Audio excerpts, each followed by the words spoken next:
우리에게 주시는 말씀은 베드로전서 3장 13절에서 22절까지의 말씀입니다. 오늘 본문을 통해서 의를 위한 고난이란 제목으로 말씀의 은혜를 같이 나누겠습니다. 요즘 직장 다니는 성도님들은 자주 곤란한 질문을 받는다고 그럽니다. 지난 주일에 교회 다녀왔느냐? 또 예배했느냐? 이 교회를 통한 코로나 전염 소식이 뉴스에 자주 나오기 때문에 또 직장 다니는 분들이 또 굉장히 좀 곤혹스러운 그런 질문들을 받는다고 그래요. 그래서 요즘에 교회를 나오고 싶어도 눈치만 본다는 분들이 많이 있습니다. 이런 분위기 때문에 어디 가서 이제는 전도는커녕 다닌다는 말도 못 꺼내고 숨죽이고 사는 그런 분들도 계십니다. 또 가끔 청년들은 또 학교나 또 직장 회식 자리에서 또 상사가 따라주는 술을 거부했다가 또 눈 밖에 나서 괴롭힘을 당하고 또 따돌림을 당하는 일들도 있습니다. 왜 그렇게 유별나게 믿느냐? 나도 장로 아들이다. 나도 청년부 회장까지 했었다.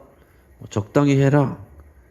직장 상사들이 그런 얘기들을 하면서 오히려 또 타박을 하는 경우들도 있습니다. 그래서 이런 얘기들을 들으면은 이제 더 괴로워지는 거죠. 또 어떤 분들은 좋은 마음으로 교회를 다니기 시작했는데 또 집안에 사고가 나고 본인이 또 질병에 걸려서 또 시험에 드는 경우들도 있습니다. 예수님을 믿는데 어려움이 생기면 여러분들은 어떻게 반응하세요? 우리가 사는 시대는 평안하니까 망정이지 왜 가까운 북한만 해도 예수님을 믿는다는 것을 들켜서 정치범 수용소에 보내져서 말로도 할 수 없는 고난을 당하는 그런 지하교회 성도님들이 많이 있습니다. 복 받으려고 예수님을 믿었는데 고난과 핍박을 받으면 얼마나 힘들겠어요. 여러분, 대부분의 종교는 복 받기 위해서 존재한다고 해도 과언이 아닙니다. 하나님도 백성들에게, 하나님의 자녀들에게 복 주시기 원하시는 하나님이십니다. 하지만은 예수님을 믿는 것은 단지 이 땅에서 잘 먹고 잘 사는 그런 복을 위한 것이 아닙니다. 예수님은 산상수훈에서 팔복 설교를 하셨어요. 복에 대해서 설교를 하셨습니다. 누가 복 있는 사람인지 그것을 말씀하셨습니다. 그런데 예수님 여기서 선포하신 복은 일반적인 우리가 생각하는 개념의 복이 아니었습니다.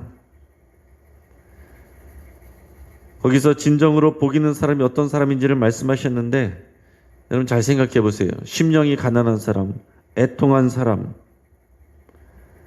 또 이런 사람들입니다. 또 심령이 가난한 사람이라고 그랬는데 누가복음 평행 본문에서는 그냥 가난한 사람이라고 돼 있어요. 또 온유한 사람은 어떤 사람입니까? 내가 하고 싶은 말 말하고 내가 말하는 것이 아니고 나는 참아주고 다른 사람들이 함부로 말하고 행동하는 사람들 있을 때 그 사람들 다 참아주고 용납해주는 그런 사람입니다. 그럼 얼마나 힘듭니까? 의에 줄이고 목마른 사람. 여러분 누가 이런 사람이 되고 싶어요? 그런데 예수님은 이런 사람이 복이 있다 말씀을 하셨습니다. 그리고 마지막에는 의를 위하여 박해를 받은 자가 복이 있다 말씀했습니다. 우리가 생각하는 복은 이 땅에서 박해를 받지 않고 가난하지 않고 우는 일 없고 내가 마음대로 하고 싶은 거 하고, 여러분 이것이 우리가 생각하는 복이지만은 예수님은 반대로 얘기하시는 그런 모양새다라는 얘기입니다. 우리가 예수를 믿는다는 이유로 박해를 받으면 여러분 계속해서 믿음 생활 잘 하시겠습니까? 예수님의 제자들은 예수님을 따라다니면서 정말 한 자리 할 줄 알았습니다. 예수님이 왕이 되면 자신들은 예수님의 좌편 우편에서 누가 더 높은 자리에 올라가느냐, 예루살렘 성에 들어가기 바로 직전까지, 예수님 십자가에 달리시기 바로 한 주 전까지 그거 가지고 서로 옥신각신 싸웠습니다. 그랬던 제자들이었지만은 부활하신 예수님을 만나고 나서 그들이 변했어요. 그들의 삶이 바뀌었고 그들의 삶에 대한 개념이 바뀌었고 복에 대한 개념이 바뀌었습니다. 그래서 이 제자들 대부분이 복음을 전하다가 순교했습니다. 베드로 사도는 거꾸로 십자가를 못 박혀 죽었다고 합니다. 야고보는 참수를 당했고 빌립은 십자가에 묶여 돌에 맞아 죽었다고 합니다. 바돌로메는 십자가 위에서 산채로 피부가 벗겨져서 죽었다고 합니다. 대부분 그 제자들이 이렇게 끔찍한 죽음을 맞이했습니다.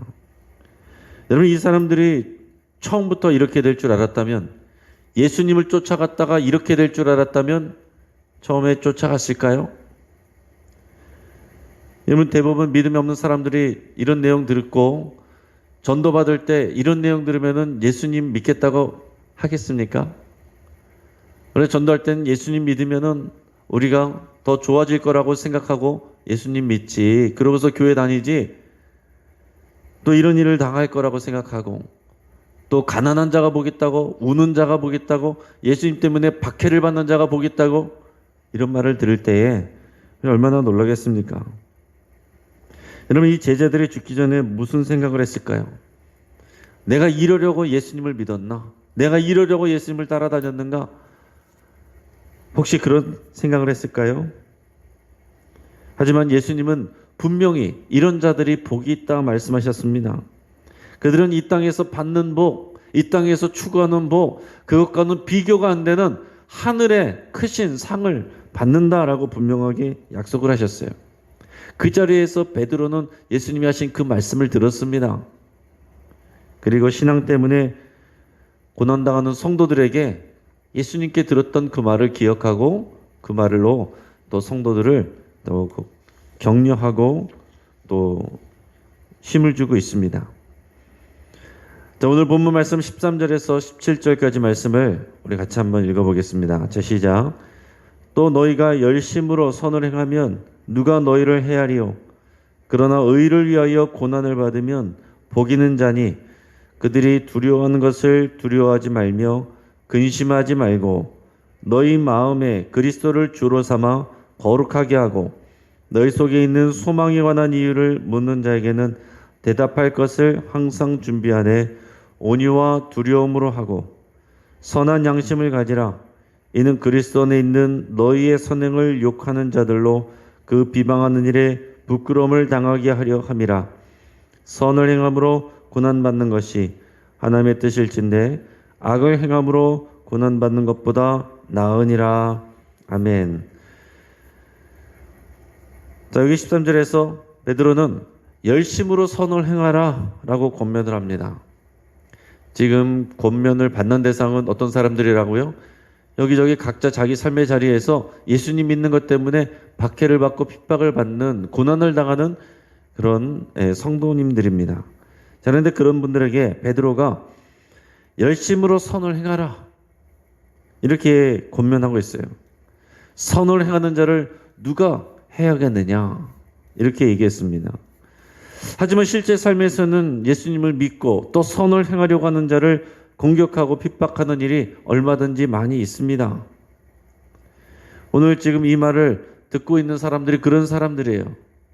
하지만 베드로가 진짜 하고자 하는 말은 13절이 아니라 또 14절의 말씀입니다. 14절에서 분명히 이렇게 얘기했습니다. 그러나 이 얘기는 무슨 얘기예요? 우리가 선을 행하면 누가 행하겠는가? 그러나 선을 행하는데도 우리를 해하는 사람, 우리를 핍박하는 사람이 있다는 것을 지금 얘기하고 있어요. 그러나 의를 위하여 고난을 받으면, 그런 사람들이 있어서 그런 사람들 때문에 우리가 핍박을 받고 고난을 받으면 우리는 복 있는 자다 이렇게 얘기를 하는 것입니다. 의를 위하여 고난을 받으면 복이 있는 자다. 이게 베드로가 그냥 혼자 얘기한 것입니까? 예수님이 산상설교에서 팔복설교 때 하신 말씀이잖아요. 의를 위하여 박해를 받으면 그들은 복이 있나니 저들이 하늘에서 큰 상을 받는다, 그 얘기를 했습니다. 베드로가 이 얘기를 분명히 듣고 기억하고 있었고, 그리고 이 사도가 되어서 오늘 이 고난받는 성도님들에게 분명한 확신을 가지고 이 얘기를 하는 것입니다. 의를 위하여 고난을 받으면 복이 있다. 그러니 세상 사람들이 고난받는 것 두려워하는 것처럼 그렇게 두려워하지 말라라고 이렇게 격려하고 있습니다. 여러분, 우리가 어떻게 그렇게 할 수가 있을까요? 박해를 받고 고난을 받으면 위축되고 또 교회를 다니면서도 그런 일들이 생기면 우울하게도 되고 심하면 우울증에도 걸리기도 하고 하는데 어떻게 안 그럴 수 있겠느냐라는 얘기입니다. 근데 15절에서 이렇게 얘기합니다. 마음에 예수 그리스도를 주로 고백하고 의지하면 그렇게 할 수 있다라는 얘기입니다. 우리 마음에 예수 그리스도가 주인 되십니다. 근데 이 주인 되심을 고백하고 의지하면 이 얘기는 뭡니까? 여러분, 우리는 이미 예수님이 우리 안에 계세요. 예수님이 우리 주님이라고 이미 고백을 했습니다. 그런데 살아갈 때는 잊어버리고 사는 경우가 많다라는 거죠. 그 주님을 의지하지 않고 사람을 바라보고 그 주님의 음성이, 주님의 약속이 나에게 크게 들려오는 것이 아니라 나에 대해서 뭐라고 말하는 사람들, 나에 대해서 핍박하는 사람들, 그 사람들의 말이 크게 들려오는 거예요. 우리가 해야 될 일은 뭐냐면 오늘 이렇게 아침에 나와서 새벽에 말씀을 들으면서 기도할 때 해야 될 것은 뭐냐면 우리 안에 계신 예수 그리스도가 주님이시라는 것을 고백하고 또 이 주님을 내가 의지한다고, 사람들의 말이 크게 들리는 것이 아니라 주님의 말이 크게 들려야 된다라는 것입니다. 주님의 말이 크게 들리면 내가 거기에 내 삶을 걸면 사람들의 말이 작게 들리는 것입니다. 사람들의 말이 지나가는 말처럼 한 얘기도 나에게는 정말 산처럼 크게 들려오는 이유는 내 마음에 주님을 의지하지 않고 그 주님의 말에 귀 기울이지 않아서 그런 거예요. 예수 그리스도가 우리 그리스도인들의 소망의 이유가 되십니다. 남들이 뭐라 그러든지 간에, 남들이 나를 이해해 주든지 말든지, 핍박을 하든지 오해를 하고 또 나를 누명을 씌우든지 말든지 예수 그리스도가 우리들의 소망의 이유가 되십니다. 그래서 어제 말씀 나눈 것처럼 우리는 예수님 때문에 소망을 가질 수 있고, 예수님 때문에 나를 핍박하는 사람들을 용서할 수 있고, 그 예수님 때문에 용서하면 내 마음에 그리스도의 평강을 누릴 수가 있고, 그래서 예수님 때문에 하나님께 감사할 수 있는 사람이 되는 겁니다. 예수님은 십자가에서 비참하게 죽으셨지만 부활의 영광을 맛보셨습니다. 그리고 하나님은 예수님에게 세상의 모든 피조물을 다스리는 권세와 영광을 주셨어요.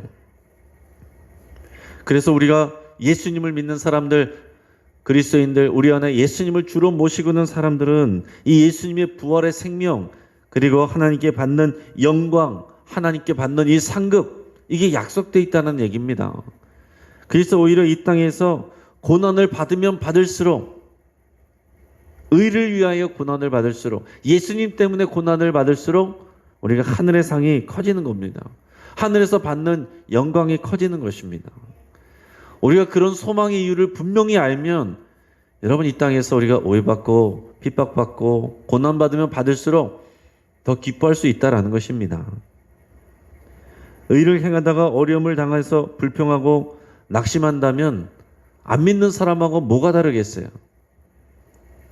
오늘 여기서 우리의 소망하는 믿음을 보고서 세상 사람들이 그 이유를 궁금해할 정도가 되어야 된다고 얘기하고 있습니다.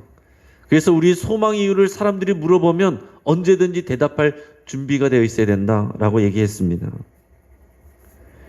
근데 그렇게 되려면 사람들이 그렇게 물어볼 수 있을 정도가 돼야 돼요. 우리를 보면서 이 어려운 상황 가운데 뭘 소망하면서 그렇게 기뻐하고 감사하느냐? 왜 주눅들지 않느냐? 왜 우울해하지 않느냐? 이런 얘기 들어야 되지 않겠습니까?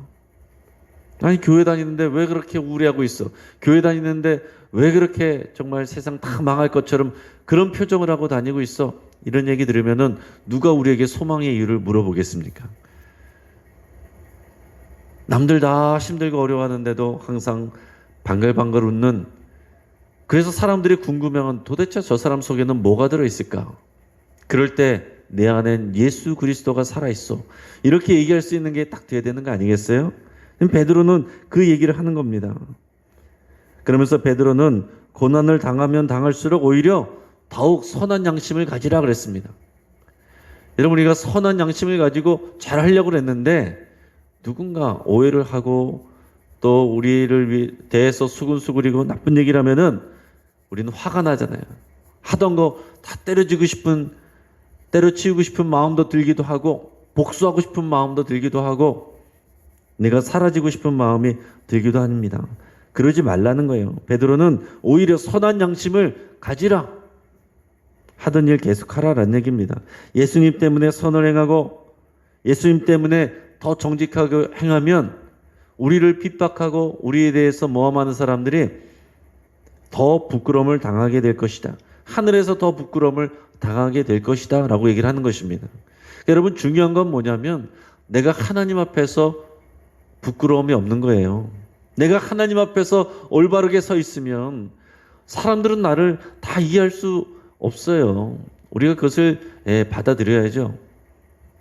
중요한 건 다른 사람들이 자기 유익을 위해서 그럴 거야. 자기 명예를 높이려고 교회에서 한 자리 하려고 저러는 거야. 이런 얘기 왔다 갔다 할 필요가 없다는 얘기입니다. 나는 그냥 선한 양심을 가지고 하던 일 계속하면 됩니다. 17절에서 이렇게 얘기합니다. 인생에서 고난을 피해갈 수는 없다고 얘기합니다. 여러분, 우리가 자연적인 고난도 있지만은 우리의 말과 행동으로 고난받을 수도 있어요. 근데 어차피 이 땅 가운데서 고난은 피해갈 수 없는데 우리가 악을 행해서 고난받는 것보다 선을 행하다가 고난받는 것이 유익하지 않느냐, 그것이 더 좋지 않느냐, 이런 얘기하는 것입니다. 여러분, 선을 행하다가 고난을 받고 의를 위하다가 핍박을 받으면 하늘의 상이 큽니다. 의를 위하여 박해받는 자, 의에 줄이고 목마른 자가 복이 있다 말씀하셨어요. 여러분, 우리가 교회 안에서도 신앙생활을 열심히 하고 교회 일의 중심에 들어가면 들어갈수록 속상한 일과 상처받을 일, 실망할 일들이 많아집니다.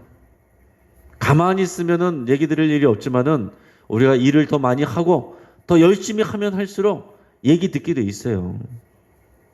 그래서 어떤 이들은 상처받지 않으려고 밖으로 도는 경우들이 있습니다. 아무것도 안 맡으려고 하는 경우들이 있어요. 교회 안으로 들어가면 들어갈수록 상처받을 일과 실망할 일이 많아지기 때문에 그렇죠. 여러분, 교회 안으로 들어가면 들어갈수록 우리가 더 중한 일을 감당하면 감당할수록 오해받고 억울한 일도 당할 수도 있습니다. 가만히 있으면 괜찮은데 오히려 더 손가락질 당할 수도 있어요. 하지만 그리스도를 위해서 당하는 일이라면 가치가 있습니다. 어차피 사람들은 다 우리 자신을 이해해주지 못합니다. 그렇지만 가장 중요한 분이 우리의 마음을 알아주신다면 말없이 우리의 행한 일들, 우리의 겸손하게 행한 일들, 우리가 오래 참았던 일들 하나님께서 다 기억하시고 하나님의 상을 주신다면 여러분, 그럴 만한 가치가 있지 않겠습니까? 교회 안에서 사람들이 나를 몰라줘서, 사람들이 나를 오해해서 그렇게 상처받고 그렇게 힘들어하고 그렇게 밖으로 돌아다니고 그럴 일이 아니다라는 얘기입니다. 기뻐할 일이라는 거죠. 내가 주의 일을 하다가 오해도 받고 또 때로는 욕도 먹고 한다고 할지라도 내가 하나님 앞에 순전하면 여러분 괜찮은 것입니다. 여러분, 누군가가 그렇게 오해를 받고 욕을 먹으면서도 교회 중심에서 일을 해야 여러분 교회가 움직여지는 것입니다. 여러분, 목회자가 욕 먹기 싫어서 아무것도 안 하면 어떻게 되겠습니까? 중직자가 욕 먹기 싫어서 아무 일도 안 하면 어떻게 되겠습니까? 아무 일도 없는 것입니다. 여러분, 교회 밖에서 믿음이 없는 사람들에게 오해를 받고 핍박을 받고 여러 가지 불이익을 받는다면 우리가 선한 양심을 가지고 예수님 때문에 그런 일을 당한다면 여러분 오히려 기뻐하십시오. 움츠러들지 마시길 바랍니다. 하늘의 상이 크다고 예수님이 분명히 약속하셨습니다. 여러분, 우리 하나님 앞에 갔을 때에 의를 위해서 받는 고난, 예수님 때문에 받는 그런 핍박에 여러분 그런 일들이 하나님 앞에 가서 내놓을 그런 자랑 아니겠습니까? 그것 때문에 우리가 상 받을 것인데 오히려 반대로 여기서 아무 일 없이 편안하게 지내다가 하나님 앞에 갔는데 내가 주님을 위해서 고난받은 일도 없고 주님을 위해서 내가 힘들었던 일도 없고 부끄럽지 않겠습니까? 하나님께 내어드릴 것이 없는데 부끄러운 일이죠. 여러분, 우리는 뭐가 다른 사람입니까? 이 땅에서 다 받는 사람들이 아니에요. 하늘에서 상 받는 사람들이고, 여러분 이 땅에서 사람들에게 다 인정받는 것이 다가 아니라 하늘의 하나님께서 우리를 인정해 주시고 상 주신 하나님이라는 것을 소망하는 사람들입니다. 여러분, 이어서 예수님을 이제 예로 들고 있습니다. 우리 18절에서 22절 말씀 같이 읽겠습니다. 시작. 그리스도께서 단번에 죄를 위하여 죽으사 의인으로서 불의한 자를 대신하셨으니 이는 우리를 하나님 앞으로 인도하려 하심이라. 육체로는 죽임을 당하시고 영으로는 살리심을 받으셨으니 그가 또한 영으로 가서 옥에 있는 영들에게 선포하시니라. 그들은 전에 노아의 날 방주를 준비할 동안 하나님이 오래 참고 기다리실 때에 복종하지 아니하던 자들이라. 방주에서 물로 말미암아 구원을 얻은 자가 몇 명뿐이니 겨우 8명이라. 물은 예수 그리스도께서 부활하심으로 말미암아 이제 너희를 구원하는 편이 곧 세례라. 이는 육체의 더러운 것을 제하여 버림이 아니요 하나님을 향한 선한 양심의 간군이라. 그는 하늘에 오르사 하나님 우편에 계시니 천사들과 권세들과 능력들이 그에게 복종하느니라. 아멘. 자, 이 구원받는 성도님들에게 지금 예수님 얘기를 하고 있어요. 자, 예수님을 바라보라 라는 얘기입니다. 자, 예수님은 예수님 자신의 이익을 위해서가 아니라 이 죄인들의 죄를 씻기 위해서 십자가에서 죽으셨습니다. 이 땅에서 고난받으셨습니다. 가장 의로운 자가 불의한 자들을 위해서 죽으셨다는 것입니다. 여러분, 이것이 예수님이 가신 길이에요. 여러분, 의로운 사람이 불의한 자 때문에 고난받는 거, 여러분 이것이 당연한 일입니다. 이것 때문에 시험 들 일이 아니다라는 거예요. 여러분, 이 땅에서 복받기를 구하는 관점이라면 예수님처럼 어리석고 손해보는 분이 어디 있겠습니까? 오늘 19절에서 20절 말씀을 보면 예수님이 십자가에 죽으시고 그 다음에 영으로 옥에 있는 영들에게 선포하셨다, 그런 표현을 하고 있습니다. 그리고 20절에 보면 노의 날 그때에 복종하지 않았던 자들이다, 이런 얘기를 하고 있어요. 그래서 이 부분이 참 난해한 구절입니다. 그래서 천주교에서는 이거를 연옥설의 근거로 삼는데, 그러니까 이 노아의 방주 때 구원받지 못한 이 사람들이 연옥에 있고 지옥에 있는 것이 아니라 연옥에 있고 거기를 예수님이 내려가서 전도하셨다, 이렇게 얘기를 하는 것입니다. 그래서 우리가 죽으면 바로 지옥 가는 것이 아니라 다시 구원받을 수 있는 기회가 있고, 그래서 천주교에서는 이 죽은 자들을 위한 기도가 있어요. 죽은 자들이 천국 가게 해달라고. 여러분, 우리는 그런 믿음이 아닙니다. 우리는 그렇게 믿지 않습니다. 우리는 자기의 믿음으로 여러분 심판을 받는 것이고, 죽으면 천국 아니면 지옥 두 군데밖에 없습니다.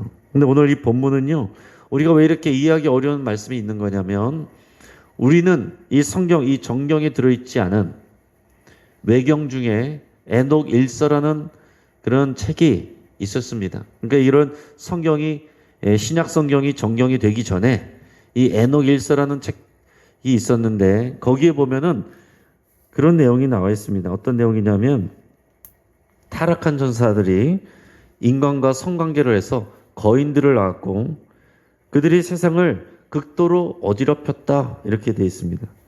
그래서 하나님은 노아 시대에 이 죄 많은 세상을 심판하기로 하셨다는 거예요. 그때의 사람들뿐만이 아니라 이 타락한 천사들도 옥에 가두어 뒀다, 이런 내용이 나와 있습니다. 자, 그래서 오늘 이 본문을 읽을 때 우리는 예수님이 옥에 있는 영들에게 전도하신 것이 아니라, 그러니까 이 방주에 못한 사람들에게 전도하신 것이 아니라 이 타락한 천사들에게 이 부활의 승리를 선포하셨다. 그러니까 예수님은 십자가에서 죽으셨지만은 십자가의 승리를 선포하셨다. 이 얘기를 하고 있다라고 여러분 이해하시면 되겠습니다. 그러니까 여러분, 사탄은 예수님이 십자가에서 죽는 것이, 사탄은 자기가 이기는 것이라고 생각하고 예수님이 지는 것이라고 생각했는데, 아니요, 사실은 예수님이 십자가에 죽으신 것이 승리하신 거다라는 거예요. 그 승리를 선포하셨고 그것을 증거하신 것이 예수님의 부활입니다. 예수님이 부활하셔서 진정한 승리를 모든 사람들에게, 그리고 악한 영들에게도 알게 하셨습니다. 그리고 중요한 것은 또 마지막 22절에서 결국 이 예수님을 하나님이 하나님 우편에 앉히시고 모든 천사들과 권세들과 능력들, 모든 피조물들이 예수님께 복종하게 하는 그런 권세와 영광을 주셨다라고 얘기하고 있습니다. 자, 이 얘기를 왜 했겠어요? 이 고난받는 성도들에게 얘기하면서 이 예수님을 보십시오. 우리 안에 주가 되신 예수님을 보십시오. 예수님은 의로운 분인데 불의한 자들을 위해서 고난받고 죽으셨습니다. 그렇지만 그분은 승리하셨고 그분은 하늘에 오르셔서 하나님께 영광과 권세를 받으셨습니다. 이 얘기란 건 뭐예요?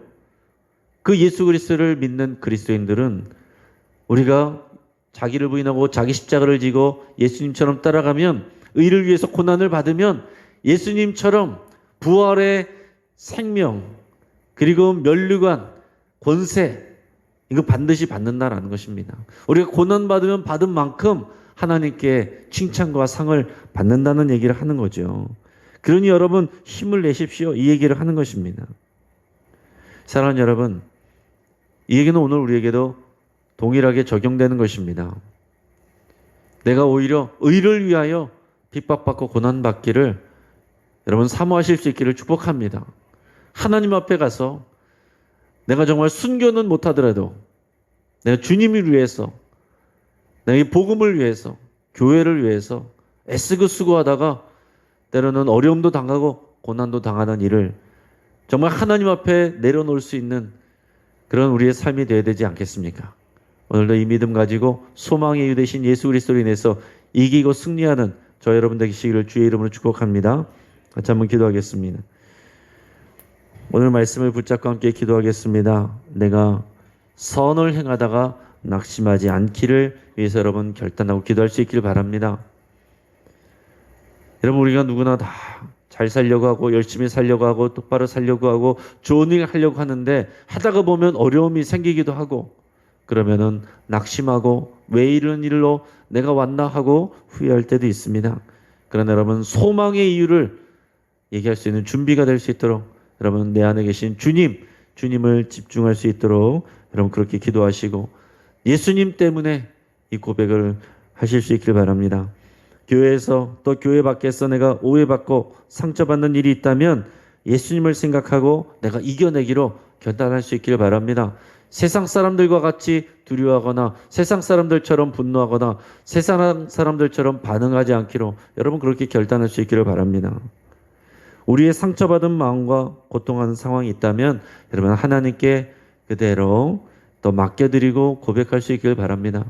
우리 성령님께서 여러분들의 마음을 만져주시고 위로하실 것입니다. 또 우리 영신교회 안에 특별히 열심을 내다가 상처받고 실망한 성도님들 여러분 기억나는 대로 위해서 기도하실 수 있기를 바랍니다. 여러분, 우리가 아무 일도 없었던 것처럼 그냥 지나갈 수도 있지만 중요한 것은 치유가 돼야 돼요. 우리 주님이 만져주시고 다 주 안에서 이 믿음의 고백으로 다 나와서 여러분 치유받고 새로워져야 됩니다. 이것을 위해서 함께 기도하겠습니다. 또한 우리 베트남의 안성호 선교사님 위해서 함께 기도하겠습니다. 코로나 상황 가운데 영육간에 강건하고 또 선교사에게 돌파구를 찾을 수 있도록 위해서 기도해 주시고 새로 옮겨진 그 예배 공간에서 예배가 더욱 풍성해질 수 있도록 위해서 같이 기도하겠습니다. 우리 지난주일부터 교육부 부서 현장 예배가 시작되어 있습니다. 한 20-30% 정도의 인원이 나왔지만은 우리 하나님께 우리 감사하며 함께 기도할 수 있기를 바랍니다. 하나님께서 안전을 지켜주시고 현장 예배 나오는 자녀들이나 가정에서 예배하는 자녀들이나 믿음으로 든든하게 자랄 수 있도록 위해서 함께 기도하겠습니다. 우리 북한을 위해서 기도하시고, 특별히 신앙 때문에 고통당하는 많은 지하교회 성도들, 또 정치범 수용소에서 갇혀서 말할 수 없는 고난과 고통을 당하고 있는 그런 분들을 위해서 여러분 간절한 마음으로 기도할 수 있기를 바랍니다. 우리가 같은 하늘 아래서 우리는 이렇게 편하게 신앙생활하는데 예수 믿는 것 때문에 고난당하고 고문당하고 정말 그의 가정이 말할 수 없는 그런 어려운 일들을 당하는 그런 우리 형제들이 바로 가까운 곳에 있습니다. 우리가 그분들을 위해서 함께 기도하겠습니다. 우리가 주여 한번 간절히 부르짖고 합심해서 함께 기도하겠습니다.